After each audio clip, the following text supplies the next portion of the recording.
So, Jim, what did you think of Robinson Crusoe on? That's fantastic. Yeah, let's talk more about Star Trek. No. I mean, there isn't that much to say about this. No, movie, because not much really goes on. I mean, it's slow. Yeah, it's like almost unbearably slow, actually. It was. I remember enjoying this movie when I first saw it. I do remember that. I really think it's for the aesthetics alone, having seen it the second time. Because like I said, I didn't hate this movie. My goodness, is it slow? Is it dry? And it's like, I'll take that in like a hyper realistic science fiction, which obviously this isn't. Or maybe I'll take that in like a 2001, where maybe it's not hyper realistic, but it's just this like. But it's interesting. The filmmaking is just so above and beyond fantastic that like you can't take your eyes off it. And this isn't that. It's got some good cinematography though. I love the colors. Yeah, I love all the shots. I mean, because they filmed the majority of this in Death Valley, right? All of that's beautiful. Watching Kit walk around and whatnot.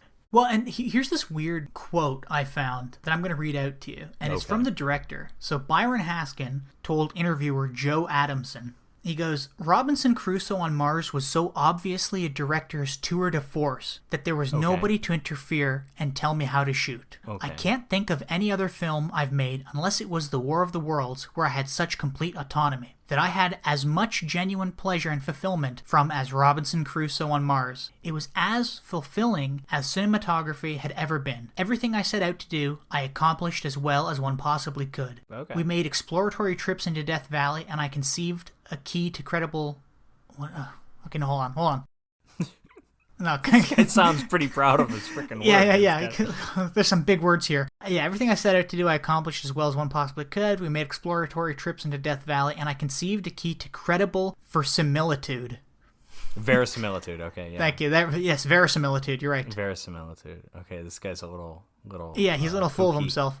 It's a little weirdly Scottish. I would abandon shots from the valleys, make them from up on the ridges. Death Valley had been seen in hundreds of westerns, but they were all shot from the bottoms of the canyons, because that's where horses could gallop through. On the top of these weird-looking ridges of marshmallow sands, the vista was something else. It looked like another planet. Certainly not Death Valley. Additionally, I conceived making the blue skies red. Yeah.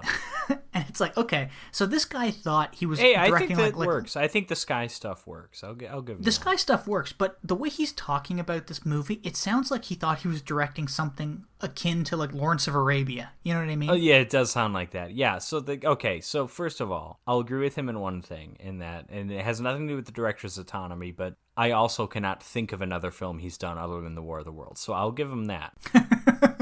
I literally cannot name another movie this guy's done. Maybe, 11 years in between, I'm sure he made a bunch of movies. I don't know if he was like always science fiction. I mean, the two movies I know of him doing are science fiction. So as for the director's vision thing, yeah, I'm going to go ahead and say, yeah, this probably didn't have a lot of studio interference, because they probably would have told him to make it less boring. Yeah. Maybe have something happen.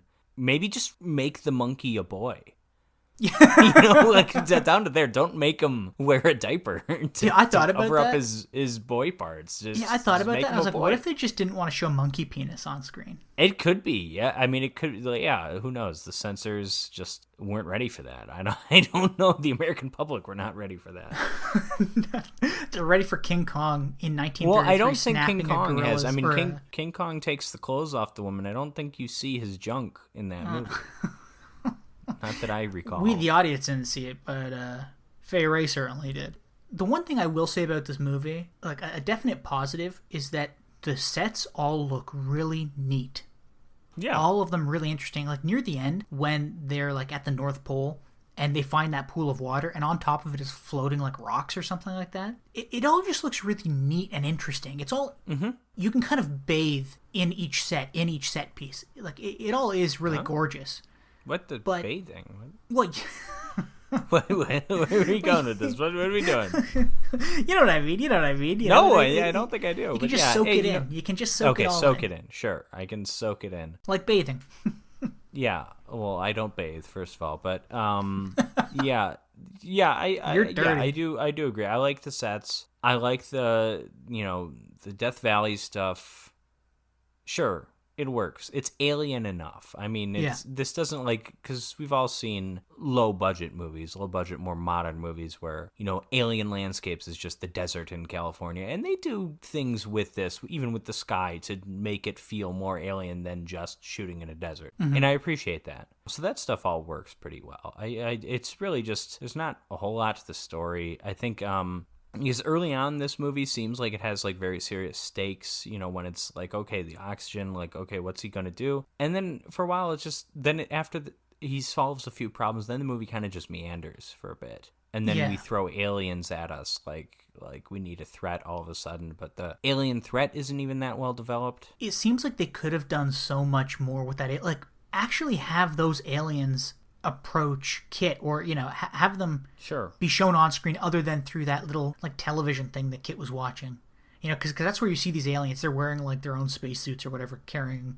alien guns, and it's how come we didn't see them for the rest of the movie? Was it budget, or was it just not written into the script? What was going on there? Fair question. Yeah, those are all. Yeah, that's I don't know what to tell you. I mean, and then even on top of that, I actually wrote this down when I was watching it. At the 17-minute and 30 mark, very specific, Kit gives a recap. He gives a recap for the audience to explain what's happened, and it's 17 minutes in is a bit early for that. Yeah, and it's also nothing has happened though. You have found some rocks. You have found a cave to live in. No, Adam West. I don't think. Yeah, Adam that's West right. was We dead don't at that have point. confirmation that he's dead at that point. He's just not in the movie. Yeah, that's fair. Kit's sitting there. He's like, "Oh, I'm going to go find Adam West in the next couple days. I'm running out of oxygen. I've got about 50 hours left. This is why we had to abandon our spaceship." Would this movie have been better if Kit was played by Burt Ward? Burt Ward. Yes.